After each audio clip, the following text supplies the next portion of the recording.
Vamos a continuar con la serie. Estamos platicando de los últimos 7 días, la última semana antes de la crucifixión, muerte y resurrección de Jesús. Empezamos la primera semana platicando sobre la entrada triunfal a Jerusalén, que fue un aspecto muy importante de la vida para nosotros.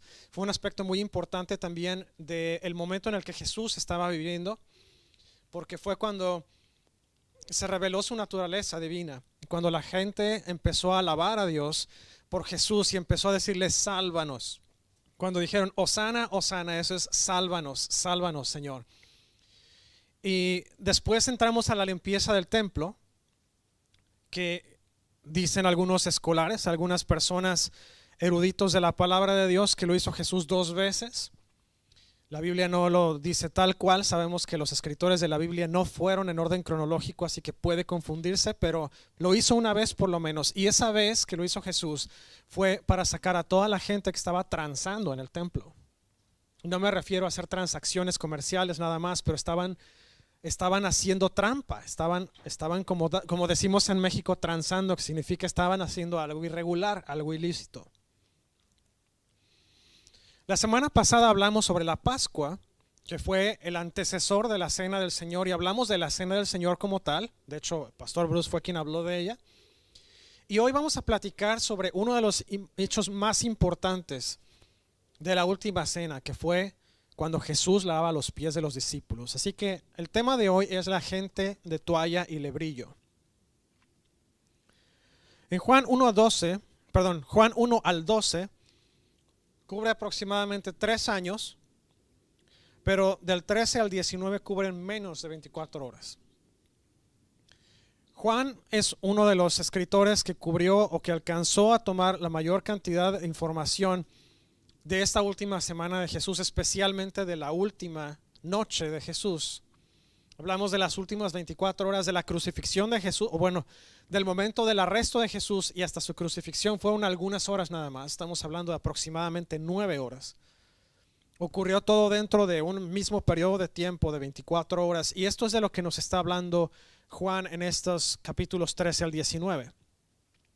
Es una sección de las últimas horas. La última cena es uno de los momentos más importantes. Es donde Jesús entrega las últimas instrucciones. Es donde se hace la última oración de Jesús hacia el Padre. Y son los últimos momentos de Jesús con sus discípulos. Este momento del que vamos a hablar hoy es uno de los más cruciales. Para usted como cristiano, para los discípulos de Jesús y en específico para todo el resto de la humanidad. Una de las últimas cosas que Jesús hizo fue una lección objetiva sobre la actitud correcta hacia el servicio. Mucha gente piensa que el hecho de estar en un lugar de servicio en la iglesia es un lugar de prominencia, pero no es. De hecho, en esta parte de la última cena nosotros vemos que Jesús está dándoles una lección impresionante a los discípulos, porque 2 de ellos, Juan y Santiago, no sé si ellos fueron los que incitaron a su mamá a hacerlo o si su mamá tuvo por propia convicción hacerlo, pero fue y le dijo a Jesús que les permitiera a uno sentarse a la derecha y el otro a la izquierda de Jesús.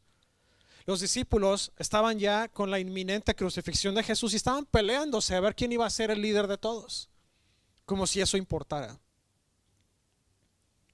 Y desafortunadamente nosotros en la iglesia nos encontramos en una situación muy similar a veces. Vemos la parte del servicio como si fuera algo beneficioso. De hecho, disculpen ustedes la comparación, pero los políticos y la iglesia ven el servicio de la misma manera. Hermano, ¿usted nos está manchando? Ya estábamos manchados. Y le voy a decir por qué. Los políticos, realmente su posición y su función es servir al pueblo, escuchar al pueblo y hacer que el pueblo reciba lo que está necesitando. Pero ellos lo ven como una posición de poder, cuando realmente el único poder que se les da es para ejecutar lo que el pueblo les dice que hagan. Y en la iglesia la gente piensa que el hecho de estar en una posición de servicio es una posición de poder, y no es así. He visto en diferentes lugares y he escuchado de diferentes personas que cuando a alguien le da una posición de liderazgo en la iglesia o en un ministerio, De repente se le suben los humos y la persona que era muy humilde y muy servicial, que fue la razón por la cual lo dejaron en esa posición, se convierte en un tirano, en un abusador y empieza a hacer menos a la gente. Lo escuché de una persona muy cercana a mí, estaba tratando de entrar a una posición de servicio y el pastor da la instrucción de que se coloque a esta persona en una posición de servicio y en cuanto empieza, los líderes de ahí empiezan a pararla, como dicen por aquí, empiezan a respingar la nariz y empiezan a hacerse como que están, no sé, siendo forzados a comer lodo o no tengo idea. Pero empiezan a mostrar esa irreverencia y esa ingratitud y ese deseo de no tener a esta nueva persona en su grupo de servicio. Hermano, no debe ser así. Jesús les está enseñando a los discípulos a través de esto que hay una actitud hacia el servicio que es la actitud correcta. Desafortunadamente, esta lección que estamos viendo en este pasaje es a menudo oscurecida. ¿Por qué? Porque hoy en día ya no es necesario lavarse los pies. ¿De qué pasaje estamos hablando? Jesús está en la cena, está tomando la Pascua con los discípulos y llega un punto en que se levanta Jesús de la mesa, dice que se quita la ropa exterior, su túnica, se pone una toalla alrededor de la cintura y empieza a lavar los pies de los discípulos. En esta época a lo mejor no importa, para nosotros no significa mucho porque lavarse los pies no es algo que hagamos de manera constante o continua. De hecho, no es algo que hagamos normalmente. Incluso quitarse los zapatos en público puede llegar a ser una tremenda ofensa para alguien más. No sé si le ha pasado que va usted en el autobús o va en el avión o está en un lugar cerrado. Está a lo mejor esperando entrar con el doctor y una de las personas alrededor de usted se quita los zapatos. Mi señora y yo hemos viajado en autobús mucho. Viviendo en México, el avión siempre fue muy prohibitivo, creo que todavía lo es. Pero viajábamos en autobús mucho y hay un estirón que es de la Ciudad de México hasta la Costa Chica de Oaxaca, hasta Puerto Escondido o hasta Huatulco. Y son jornadas larguísimas en autobús de mucho más de 12 horas muchas veces. Y si alguien se quita los zapatos allá adentro, hermano, le prometo que usted no puede dormir, no puede comer, no puede hacer nada. Y es por eso que hoy en día para nosotros este pasaje llega a ser oscurecido porque no tiene ningún significado. Pero en esa época, cuando una persona venía de viaje, para empezar no había carros, no había carretas, no había diligencias, no había autobuses, mucho menos aviones. No usaban zapatos cerrados, usaban sandalias, zapato abierto. Y cuando llegaban a una casa, de hecho era terriblemente ofensivo para la persona que no les ofrecían lavarse los pies y no les ofrecieran incluso hospedarse en esa casa e incluso alimentos. Lavarse los pies era una muestra de atención a la persona, una muestra de aprecio a la persona. De hecho, tenían en algunos de ellos sirvientes que se encargaban de lavar los pies a las personas que llegaban de visita. Así que lo que está haciendo Jesús es que Jesús, siendo rey, siendo el maestro, se baja a una de las posiciones de servicio más humildes que había, que era lavarle los pies a los discípulos. Pastor Bruce ponía en su prédica un ejemplo que decía: a lo mejor ahora es lavar el carro de la persona, ¿no? Que el papá, que es la persona reverenciada por el hijo, le dice: no te preocupes, hijo, ahorita lavo y aspiro tu coche, y sale y le lava el carro y lo detalla como me gusta hacerle a mí. A lo mejor eso es tantito equiparable, o a lo mejor lavar la ropa interior de la otra persona es equiparable, no lo sé. Pero la cuestión está en que en esa época Jesús hizo el servicio más impresionante de todos. Jesús se bajó a la posición más humilde de servicio, como dice Filipenses también, que se humilló a servir y sirvió hasta la muerte y muerte de cruz. La más grande lección que tenemos que reconocer aquí es la responsabilidad y la bendición de servir. Ahora, ¿por qué sirvió Jesús? Vamos a ver sus motivaciones. La primera es el amor. Y dice en Juan 13, versículos 1 al 17. Se acercaba la fiesta de la Pascua. Jesús sabía, no le habían contado, no era rumor, no era chisme. Jesús sabía que había llegado la hora de abandonar este mundo para volver al Padre. Y habiendo amado a los suyos que estaban en el mundo, los amó hasta el fin. Llegó la hora de la cena. El diablo ya había incitado a Judas Iscariote, hijo de Simón, para que traicionara a Jesús. Sabía Jesús que el Padre había puesto todas las cosas bajo su dominio y que había salido de Dios y a Él volvía. Señor, en esta hora te damos gracias por tu palabra. Gracias por el sacrificio de Jesús y gracias que nos dejaste toda esta información para poder nosotros estudiarla, meditarla y ponerla en práctica. Te pido en esta hora, Señor, que la palabra que vamos a aprender caiga en nuestros corazones como semilla en tierra fértil para que germine, para que crezca, florezca y fructifique hasta el 100 por 1, Señor. Y te pido en el nombre de Jesús que no salgamos de aquí como llegamos, que salgamos transformados con una nueva idea, con una nueva identidad, pero más importante, con un nuevo deseo de servirte como Jesús nos sirvió a nosotros. En el nombre poderoso de Jesús. Amén. Los discípulos estaban caminando por una de las sendas más difíciles y más peligrosas, que es la de la arrogancia y el orgullo. Estaban buscando ser el líder uno del otro o enseñorearse uno del otro. Y es cuando Jesús les dice, en el mundo, los reyes y los líderes se enseñorean de los demás. Pero no va a ser así en el reino de Dios. En el reino de Dios, el que va a ser el jefe de todos es el que los sirva a todos. Jesús está destruyendo la idea del mundo. El mundo había creado toda esta idea confusa de que Jesús, o bueno, no el mundo, los judíos estaban esperando confundidamente que Jesús llegara con todo el ejército del cielo y derrocara a todo el imperio romano para poder dejar nuevamente a Jerusalén, a Israel, como el pueblo escogido con su propio rey, con su propio gobernante, que iba a ser Jesús incluso el gobernante. Esa misma idea la traían los discípulos. Bueno, ¿quién va a ser el jefe de todos? ¿Quién va a ser el que nos lleve a todos, el que nos guíe a todos? Pero Jesús en este momento encontró una excelente área de oportunidad y la tomó para traer corrección a esa idea, absolutamente retrógrada, absolutamente incorrecta. Jesús dijo, no, aquí no va a haber nada de que ustedes van a ser los cabecillas de esto. Esto no es un cartel. Esto no es un gobierno. Esto es liderazgo por servicio. Y ustedes van a aprender humildad y ustedes van a aprender a trabajar en equipo. Dice el apóstol Pablo en varias de sus cartas que la iglesia es un cuerpo y la cabeza del cuerpo es Jesús.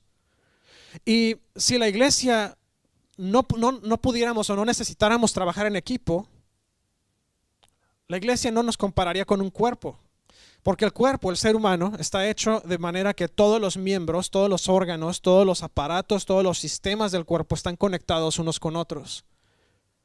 Si usted por la razón que sea no puede ver, los demás sentidos se agudizan para que usted pueda vivir de todas maneras, aunque no funcione su sistema visual, su sentido de la vista. Cuando el hígado le falla el estómago, le fallan los intestinos, le fallan los riñones, le falla todo. Cuando le fallan los pulmones, no hay oxígeno que llegue a ninguna parte del cuerpo. Cuando le falla el corazón, no hay sangre que lleve el oxígeno a ninguna parte del cuerpo. ¿Se da cuenta qué tan interconectado está el ser humano? De hecho, los ojos tienen también venas y tienen también una parte del sistema nervioso. Están conectados directamente al sistema nervioso. La nariz también, aunque usted diga, ay, la nariz nomás fábrica de moco, hermano. No, la nariz tiene su función. La lengua tiene su función. Algunos de ellos mal utilizan la lengua, pero eso es otra historia. La iglesia es igual. Y Jesús nos está diciendo, tenemos que trabajar de manera interconectada, tenemos que trabajar en equipo. Usted no puede comprar una computadora que nada más tenga el disco duro o una tarjeta de memoria. Usted tiene que comprar una computadora con todo el menudo adentro. A menos que usted vaya a armarla por usted mismo, entonces ya es diferente. Pero usted de todas maneras no puede echar a andar una computadora que no tenga todos los componentes. Si usted compra nada más una llanta, usted no puede manejar la llanta al trabajo. Dicen por ahí en una película que me gusta mucho, dice que decía este muchacho, yo le pedía a mis papás para Navidad que me dieran una bicicleta, pero en lugar de la bicicleta me dieron un guante de béisbol y yo montaba mi guante de béisbol como si fuera de bicicleta todos los días a la escuela. Bueno, perdóneme, pero no deja de ser un guante de béisbol, nada más por el hecho de que usted lo monte. Y es igual. Dentro de la iglesia no podemos nosotros simplemente agarrar y decir, sale, pues yo me voy a echar todo el trabajo porque no necesito a nadie más, yo soy Juan Camaney. Así no funciona. Necesitamos todos, yo lo necesito a ustedes, a ustedes, a ustedes, a ustedes, a todos. La iglesia nos necesita a todos. No somos cuerpos independientes y es por eso que es tan terrible que la iglesia esté peleándose por los miembros. ¿Por qué me robaste a fulanito? ¿Y por qué me robaste a sutanito? Yo no te robé a nadie. ¿Somos una iglesia, somos un equipo o somos contrarios? La iglesia de Cristo se supone que somos todos un mismo cuerpo. Se supone que, les voy a contar esta historia rápido. Hace muchos años en México estaban preparándose para hacer un evento masivo que iba a traer a muchos adoradores y que iba a tratar de jalar a la mayor cantidad de gente posible para el evangelio. Se junta la Asociación de Pastores en México y la pregunta que salió es, bueno, ¿y qué vamos a hacer con todos los que se conviertan? ¿A qué iglesia van a ir? La respuesta obligatoria es que cada uno vaya a la iglesia más cercana a su domicilio. Aparentemente fue la respuesta incorrecta, porque se pusieron a pelear unos con otros. No, porque yo soy el que estoy poniendo más servidores y yo soy el que estoy poniendo más dinero, a mí me corresponde más gente. Perdóname, pero así no es como funciona esto. No estamos en una guerra de poder, no estamos en una guerra de ver quién tiene más gente, no estamos en una guerra de ver quién recibe más diezmos. Eso no es como funciona la iglesia. La iglesia es, estamos haciendo lo que debemos hacer y lo estamos haciendo conectados como un pueblo o lo estamos haciendo desconectados y cada quien jala para su lado. Jesús les está enseñando eso a los discípulos. Él estaba motivado a pesar de la incapacidad de comprender de sus discípulos. Jesús, a pesar de que ellos estaban en su propio mundo, los trajo de regreso a la tierra y les dijo, espérense, así no es. Jesús no se desesperó con ellos, no les gritó, no los castigó, no los puso en time out. Jesús simplemente les enseñó cómo debe de ser, cómo debe de funcionar. Y así es como nosotros debemos de aprenderlo también. Jesús sabía que uno le iba a traicionar, lo tenía a la mesa y a mi punto de vista Jesús se cansó de repetirlo muchas veces. Uno de ustedes me va a entregar, uno de ustedes ya se le metió el chanclas, el otro, y se les pasa diciéndolo, ¿no? Sabía que el otro lo iba a negar. Yo no sé usted, pero en algún momento cuando lleguemos al cielo y vea a Pedro, muy probablemente me voy a quedar así de, ¿en serio? ¿Caminaste sobre el agua? ¿Viste a Jesús levantar gente de los muertos? ¿Viste a Jesús empoderarte? ¿Hiciste milagros en su nombre y todavía lo negaste? Pero ¿sabe qué? Soy el que menos podría decirle eso a Pedro, porque muchas veces yo estoy igual o peor que Pedro. Jesús sabía que le iba a negar. Jesús sabía que no le iba a negar una vez, que no le iba a negar dos veces, pero lo iba a negar 3 veces. Y no solamente eso, pero dice la palabra de Dios que hasta maldijo para tratar de sacarse de la posibilidad de ser crucificado junto con Jesús. Y no solamente eso, pero Jesús sabía que todos los demás lo iban a abandonar. El único discípulo que dice la palabra de Dios que estuvo siguiéndolo fue Juan. Él estuvo entre las mujeres, estuvo con las Marías, estuvo ahí al pie de la cruz donde estaba Jesús. Es el único que dice la palabra que todavía estuvo ahí alrededor, pero Jesús sabía que iba a ser de todas maneras abandonado y Jesús sabía todo lo que estaba pasando. Está él orando en el huerto y fíjese, este punto es bien importante porque ese huerto era el lugar donde Jesús iba a orar regularmente. Era el lugar que traía descanso a Jesús, era el lugar donde Jesús se conectaba con Dios, era el lugar donde Jesús le dio algunas lecciones a sus discípulos porque ahí fue donde se transfiguró. Y ahí va Pedro, ay Señor, ¿quieres que hagamos enramadas? Y ahí les dio una lección de vida también a sus discípulos. Y de ser un lugar de paz, se convirtió en un lugar donde iba a haber, no voy a decir guerra necesariamente, pero hubo una lucha. Jesús sabía, y a pesar de todo, Jesús decidió amarnos y Jesús decidió entregarnos. Y las palabras de Jesús muestran su humanidad completa, que dice, Padre, si es posible que pase de mí esta copa. Pero las siguientes palabras son las que marcan realmente quién era Jesús y cuál era su motivación. Dice, pero que no se haga mi voluntad, sino la tuya. Jesús decidió amar a pesar de todo. Jesús decidió entregarse a pesar de todo. Ahora, cuando nosotros amamos a la gente, normalmente se manifiesta nuestro amor a través de actos intencionales de bondad. Normalmente no son por actos aleatorios, como dicen por ahí, hizo su acto de caridad del día. No, el amor es intencional. Cuando nosotros amamos a alguien, hacemos todo de manera intencional. Dice Juan 13, versículos 14 a la primera parte del 12, dice, así que se levantó de la mesa, se quitó el manto y se ató una toalla a la cintura. Luego echó agua en un recipiente y comenzó a lavarle los pies a sus discípulos, a secárselos con la toalla que llevaba en la cintura. Cuando llegó a Simón Pedro, este dijo, ¿y tú, Señor, me vas a lavar los pies a mí? Ahora no entiendes lo que te estoy haciendo, respondió Jesús, pero lo entenderás más tarde. No, protestó Pedro, jamás me lavarás los pies. Jesús contestó, bueno, si no te los lavo, no tendrás parte conmigo. Simón Pedro le dijo, entonces, Señor, no solo los pies, sino también las manos y la cabeza. El que ya se ha bañado no necesita lavarse más que los pies, le contestó Jesús, pues ya todo su cuerpo está limpio y ustedes ya están limpios, aunque no todos. Jesús le sigue punzando ahí a Judas. Jesús sabía quién lo iba a traicionar y por eso dijo que no todos estaban limpios. Cuando terminó de lavarles los pies, se puso el manto y volvió a su lugar. Me encanta Jesús porque bajita la mano está dándole ahí a la herida. Está echando limón a la herida todo el tiempo. Esta historia es una demostración física de una realidad espiritual. Jesús está demostrándoles a los discípulos una realidad espiritual que es la realidad del servicio. Y es un servicio incondicional. Porque ¿sabe qué? Judas estaba ahí y también a él le tocó lavada de pies. Jesús a su propio enemigo le lavó los pies. Le voy a decir una cosa. Si nos vamos a la siguiente parte, bueno, eso ahorita lo vamos a ver más adelante.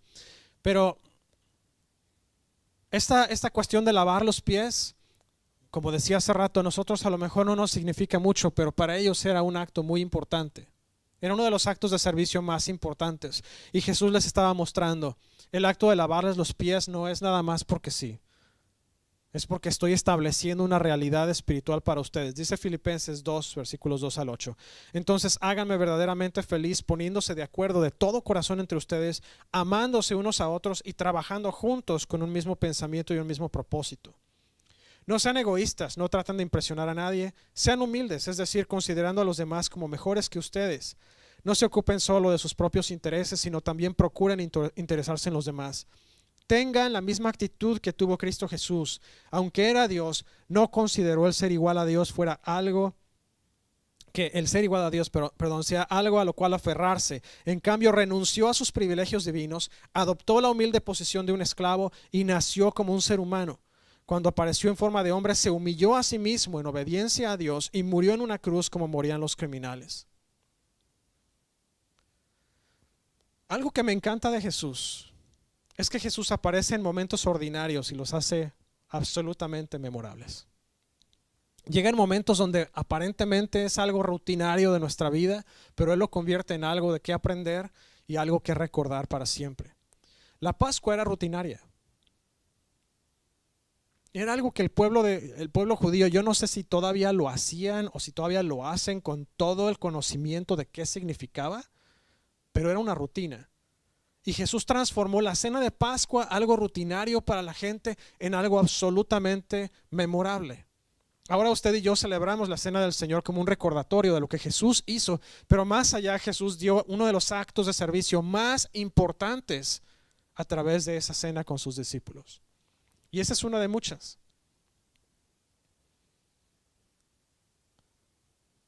Las acciones de Jesús fueron absolutamente calculadas, fueron intencionadas y fueron estratégicas. Él sabía lo que estaba pasando en la mente y en el corazón de los discípulos. Así que Jesús dijo, esta es una excelente oportunidad para mostrarles cómo deben comportarse. Jesús no estaba tratando de exaltarse a sí mismo al humillarse a lavarle los pies y que todo le diera una palmadita en la espalda y Jesús bien hecho. La intención de Jesús con eso fue enseñarles a los discípulos, si tú, y se los dice más adelante, si ustedes me llaman maestro a mí y yo como maestro me hice siervo de ustedes lavándoles los pies, quiero que ahora ustedes vayan y hagan lo mismo. Porque ellos como discípulos, como estudiantes, tenían que copiar al maestro.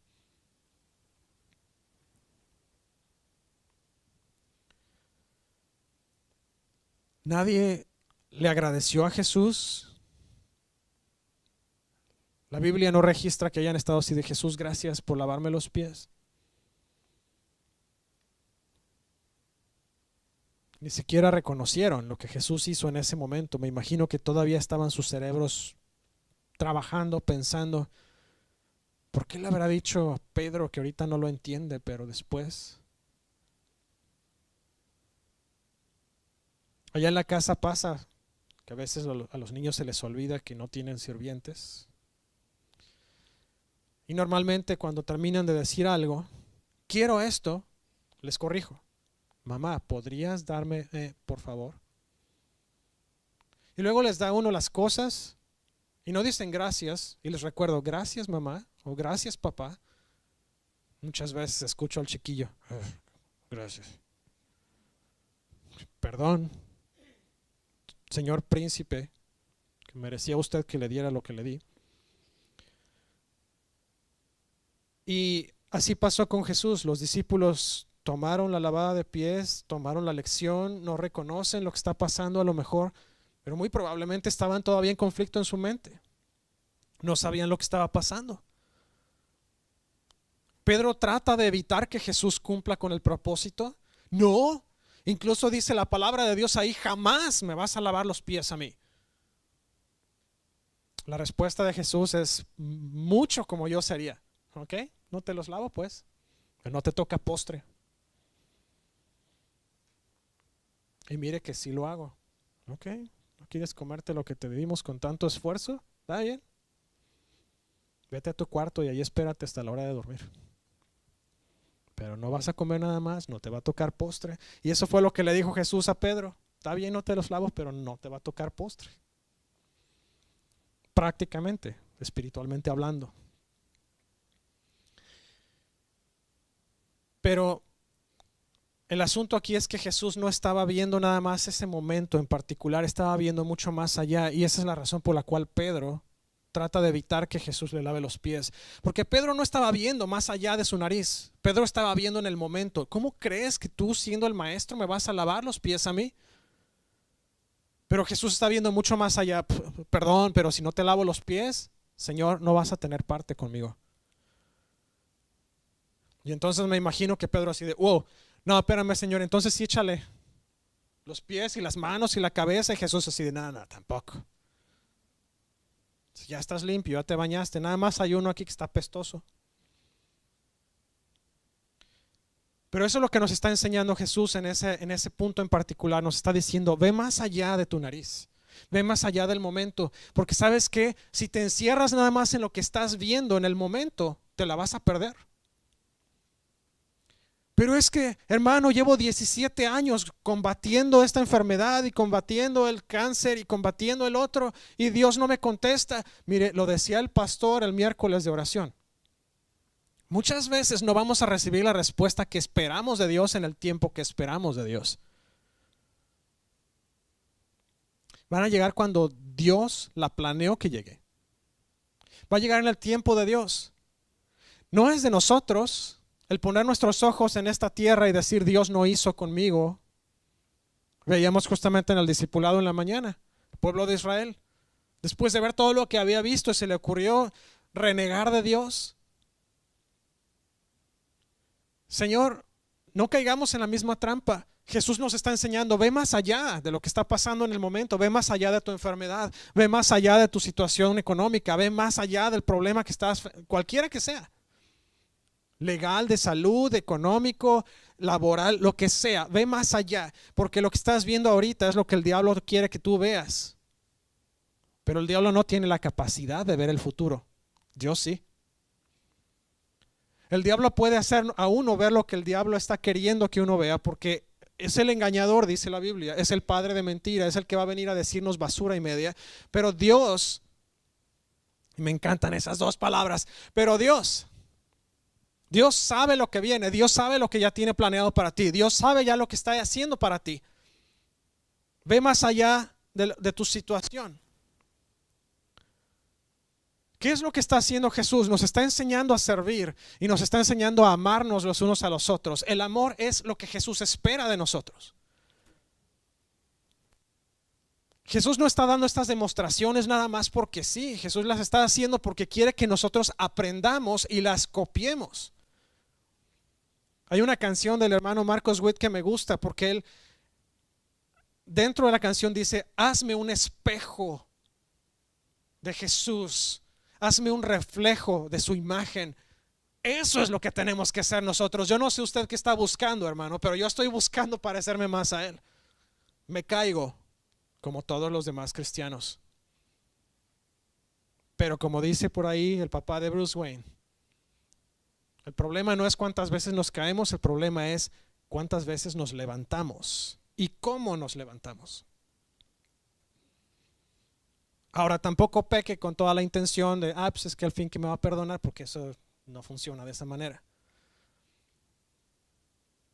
Dios espera que nos comportemos igual que Jesús, que seamos como Jesús, que nos amemos los unos a los otros. Dice en Juan 13, segunda parte del 12 hasta el 17. Entonces les dijo: ¿entienden lo que he hecho con ustedes? Ustedes me llaman maestro y señor y dicen bien porque lo soy. Pues si yo, el Señor y el maestro, les he lavado los pies, también ustedes deben lavarse los pies unos a otros. Les he puesto este ejemplo para que hagan lo mismo que yo he hecho con ustedes. Les aseguro que ningún siervo es más que su amo y ningún mensajero es más que el que lo envió. ¿Entienden esto? Dichosos serán si lo ponen en práctica. No hay de otra.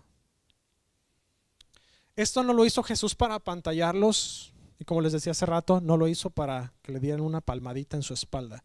Esto lo hizo Jesús para ponernos un ejemplo de ser líderes de servicio.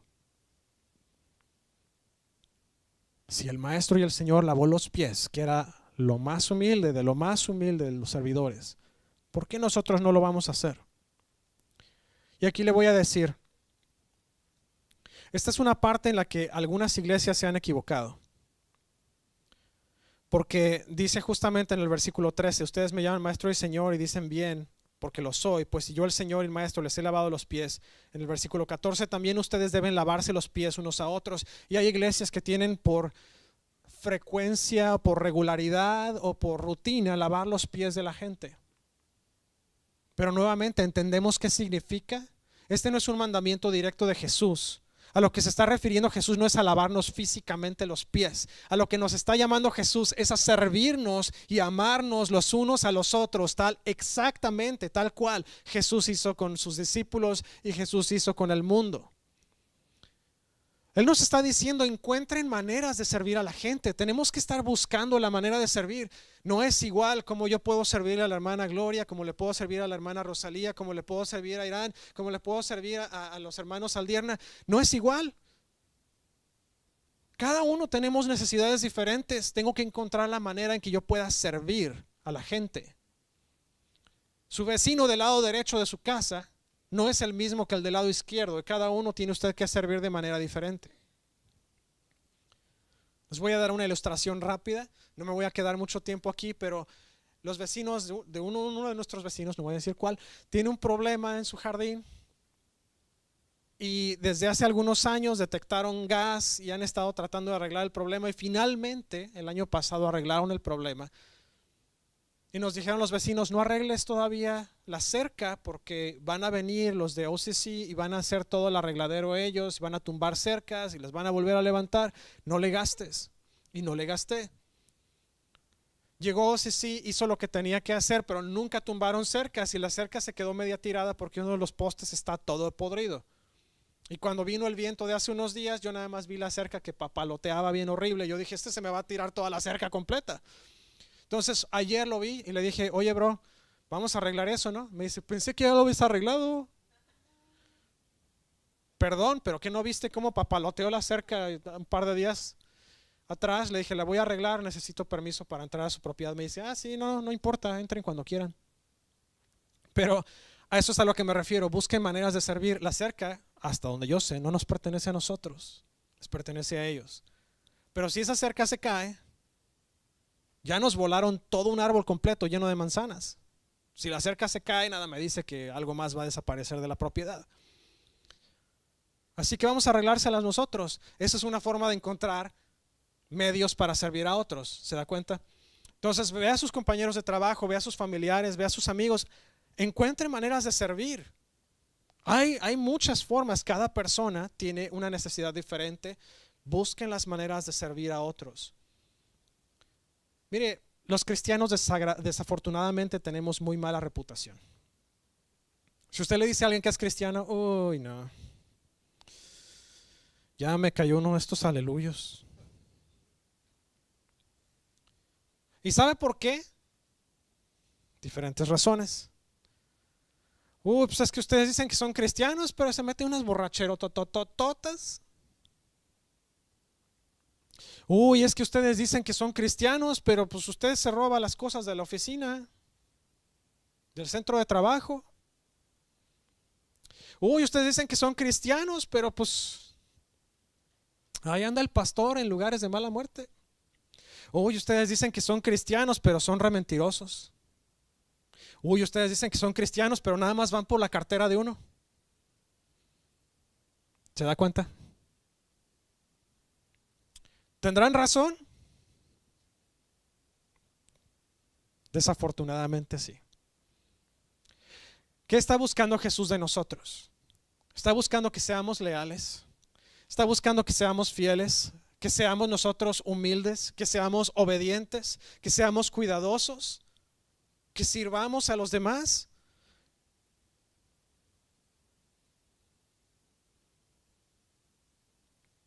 Para todos los que han servido sin flaquear, gracias a todos los que han servido a Dios a través de los años, porque eso no va a ir sin recompensa. Nadie trabaja para Dios sin recibir recompensa. Lo dice su palabra, no lo dice el pastor. Yo nada más estoy diciéndoles lo que dice la Biblia. Si usted ha trabajado fielmente para Dios, usted va a tener una recompensa. Si usted no ha trabajado fielmente para Dios, hermano, hay muchas oportunidades. Acérquese conmigo al final. Tenemos el evento de niños en mayo y necesitamos muchas manos. Tenemos muy poca gente que se ha inscrito. Yo no sé si se da cuenta, pero el pastor y la pastora están corriendo aquí todo el tiempo al audio y al video y asegurándose que todo esté corriendo en Facebook. Necesitamos manos. Si usted no ha empezado a servir al Señor, acérquese conmigo, tengo una muy buena posición para usted. Y si no sabe cómo hacerlo, nomás me dice y yo le doy todo el entrenamiento que necesite. Jesús nos está prometiendo verdadera felicidad a todos los que practicamos bondad atenta, no nada más bondad, pero bondad atenta. ¿Qué significa? Que estamos nosotros buscando activamente ser bondadosos con la gente, no nada más, pues está pidiendo aquí en la esquina fulanito, vamos a darle un billetito de $1 para que se contente. Hermano, busque verdaderas oportunidades para dar bondad a la gente. Mire, en vez de ir a gritarle al vecino, póngase a orar por él, no para que le caiga un piano encima, pero para que Dios lo bendiga. Decía un amigo mío, cuando uno de mis vecinos me da problemas, me pongo a orar para que le vaya muy bien y que pueda encontrar una mejor casa para que se mude a un mejor vecindario. Es una manera de bendecirlo. Y uno recibe la bendición, como dice Tres Patines, de carambola. Pero pruébelo, hágalo. Ore por bendición de la gente, no por maldición. Ay, que le caiga un piano a este. No, Señor, bendícelo. Señor, que tu espíritu descienda con poder sobre él o sobre ella. Señor, dale más que suficiente. Señor, bendice su familia, bendice su hogar, bendice su trabajo, sus finanzas, bendice su salud. Porque ¿sabe qué? Dice que cuando nosotros oramos por aquellos que nos hacen mal, estamos amontonando ascuas sobre su cabeza. Significa, es como si pusiéramos un leño encendido en su cabeza. No para mal, pero para que ellos puedan ver la bondad de Dios a través de usted, sean intencionales y sean atentos en su bondad hacia otros. Dice 1 de Pedro 4, versículos 7 al 10, el fin del mundo se acerca. Por consiguiente, sean serios y disciplinados en sus oraciones. Lo más importante de todo es que sigan demostrando profundo amor unos a otros, porque el amor cubre gran cantidad de pecados. Abran las puertas de su hogar con alegría al que necesite un plato de comida o un lugar donde dormir. Dios, de su gran variedad de dones espirituales, les ha dado un don a cada uno de ustedes. Úsenlos bien para servirse los unos a los otros. Dejé un mensaje al final de las notas que dice: no compartimentes tu fe. Eso significa no ponga su fe en una cajita específica. Yo nada más voy a creer a Jesús para X. No. Su fe es en todas las áreas de su vida y para todas las áreas de la vida de la gente alrededor de usted. Su fe debe estar enfocada en ser como Jesús, en servir a Jesús. Sirva esta semana. Sirva esta semana. Alcance a alguien. Supla la necesidad de alguien. Quiero tomarme los próximos minutos para hacer 2 llamados. Le voy a pedir que se ponga conmigo de pie. El primer llamado es: si usted está del otro lado, usted nos escucha en podcast y usted dice: ¿sabes qué, pastor? Yo jamás he dado a Jesús mi corazón y yo quiero cambiar, yo quiero ser como Él, yo quiero actuar como Él, yo quiero ver a la gente a través de sus mismos ojos. Es fácil. Solamente tenemos que hacer una oración muy sencilla y Jesús va a venir a nuestro corazón, nos va a limpiar, dice la palabra, que nos va a hacer una persona nueva. Vamos a nacer de nuevo. Y cuando nosotros nacemos de nuevo, dice la Biblia también que nosotros somos adoptados a la familia de Dios, y eso significa que usted lleva el nombre de Dios en su vida, marcado. Usted se convierte en heredero también de todo lo que Dios tiene. Usted es hijo de Dios a partir de ese momento. Si usted está listo para tomar esa decisión, le voy a pedir que ahorita donde usted está se concentre. Si va manejando, no se distraiga de manejar, pero con todo su corazón haga esta oración. Si usted está en un lugar donde puede cerrar sus ojos para evitar toda distracción, hágalo, excepto si va manejando. Y le voy a pedir que con todo su corazón haga esta oración. Repita conmigo: Señor Jesús, te doy gracias por el sacrificio tan grande que hiciste en la cruz por mí. Yo reconozco que moriste, pero también Dios te levantó de los muertos con poder. Hoy te pido perdón porque yo sé que he pecado en contra tuya. Hoy te entrego mi corazón y te confieso como mi único Señor y Salvador. Te pido que me hagas nacer de nuevo, que me hagas una nueva creación. En tu nombre santo, Jesús. Amén. Si usted hizo esta oración, le voy a pedir que me contacte al 918-350-9486 o que me contacte a través de fmonroy@wasofirst.com o a través de Facebook. Quiero escuchar su historia y quiero decirle los siguientes pasos. Pero si usted está hoy aquí y dice: ¿sabes qué, pastor? Yo necesito cambiar mi perspectiva. Yo necesito servir. Yo quiero servir. O a lo mejor dice: no sé en qué servir, pastor, pero me gustaría poder ayudar en algo. O a lo mejor dice usted: pastor, yo no me llevo bien con nadie de mis vecinos y quiero llevarme bien. Bueno, vamos a hacer esa oración también, porque sabe que todos tenemos que poder reflejar el amor de Cristo a los demás, no importa qué tan buenos o qué tan malos sean los demás, porque eso nosotros no somos quien juzga. Así que si usted quiere hacer esa oración hoy, vamos a orar juntos. Si usted siente que quiere venir aquí al frente, al altar, puede hacerlo. Si usted necesita oración en específico, acérquese y oramos por usted en específico. Señor Jesús, te damos gracias en esta hora. Gracias, Jesús, por esa tremenda enseñanza que tú nos diste a través de esta experiencia con tus discípulos. Gracias, Señor, porque si tú, siendo llamado el Maestro y siendo llamado el Señor, te humillaste hasta lo más bajo y tú lavaste los pies de tus discípulos, Señor, nosotros tenemos un tremendo encargo de tu parte, que es bendecir y servir a los demás de la misma manera que tú lo hiciste.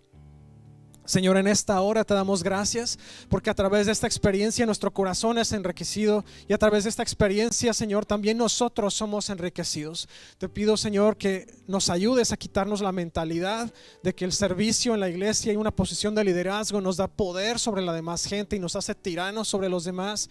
Señor, ayúdanos a tener la mentalidad de que a través del liderazgo en la iglesia y a través del servicio en la iglesia nos convertimos en servidores de todos los demás, y el más alto, el que quiere llegar más alto, tiene que servir a todos los demás, porque eso es lo que tú nos enseñaste. En esta hora, Señor, te pido que tú traigas revelación a cada corazón aquí presente, a cada corazón que nos escucha del otro lado, Señor, de la cámara o del otro lado en podcast. Te pido en el nombre de Jesús que tú traigas revelación, Señor, a qué es el área en la que tú quieras que sirvamos. Porque, Señor, tú eres quien entregas el llamado, no es el pastor, no es una iglesia, no es un ministro, un ministerio. Eres tú quien entregas el llamado al servicio, y tú eres quien pone los dones en cada uno de nosotros. Espíritu Santo, te pido que hoy traigas revelación de en qué lugar quieres que cada uno de nosotros estemos sirviendo, Señor. Si es a lo mejor de ujier, o si es tal vez lavando los baños en la iglesia, o es tal vez en el servicio en el área de audio y video, o si es barriendo las alfombras, o si es abriendo la puerta para la gente allá abajo. Yo qué sé, tú sí sabes, Señor, porque cada uno de nosotros tiene un don, tú sabes cuál es. Te pido en esta hora, Señor, que tú levantes llamamientos, que tú levantes nombramientos, y a partir de este momento, Señor, que todos aquellos que han sido llamados y nombrados por ti vengan al frente, Señor, también, y reciban ellos un lugar donde ellos puedan servir. Yo sé que tal vez va a ser afuera en misiones, yo sé que tal vez va a ser afuera en evangelismo en la calle, yo sé que tal vez va a ser haciendo actos de bondad a gente que necesita, que están pidiendo en las esquinas, a gente que está a lo mejor sin hogar en algún lugar, o a lo mejor ancianos en un asilo que han sido abandonados por su familia y necesitan a alguien que esté con ellos. Señor, tú sabes cuáles son las necesidades. Ponnos en donde podamos ser más eficientes y más efectivos para tu obra, en el nombre de Cristo Jesús. Cada corazón aquí presente, cada persona aquí presente, yo te pido, Señor, que tu Espíritu Santo inunde sus corazones, que tu Espíritu Santo les revele, Señor, en qué lugar necesitan ellos estar para que tu gloria sea manifiesta, para que tu nombre sea exaltado y para que tu reino sea expandido y establecido en los corazones de aquellos que no te conocen. Te doy gracias, Señor, por cada persona que está con nosotros, por cada persona que sirve, por cada persona que se ha apuntado para servir en alguna área, aunque sea solamente temporal. Pero te doy gracias, Señor, porque tú has ya hablado a sus corazones, has ya puesto la necesidad en ellos de servir. Te pido, Señor, que así se multiplique la necesidad de servir en el resto de nosotros. En el nombre de Cristo Jesús. Te doy gracias, Jesús, porque a través del servicio, a través de lavar los pies, algo que tal vez parezca ser tan simple para nosotros hoy, fue una lección tan grande de vida para tus discípulos y para tu iglesia el día de hoy. Te pido que tu palabra, Señor, se cimente completamente en nuestro corazón, y no nada más eso, pero que tu Espíritu nos lleve a cumplirla, que tu Espíritu nos lleve, Señor, a hacerla viva a los ojos de toda la gente alrededor de nosotros. Bendice a mis hermanos, Señor, a los que nos están viendo en línea, nos están escuchando o viendo en repetición. Bendícelos, Señor, en el nombre de Cristo Jesús. Te pido que bendiga su casa, su familia, sus finanzas, su trabajo. Bendice, Señor, cada área de sus vidas, y te pido que tú los llenes de tu Espíritu de una manera poderosa y milagrosa, en el nombre de Cristo Jesús. Amén y amén. Que el Señor me los bendiga y los guarde, que el Señor bendiga su entrar y su salir, su acostar y su levantar, que el Señor haga resplandecer su rostro sobre usted y que le dé paz hoy, mañana y siempre.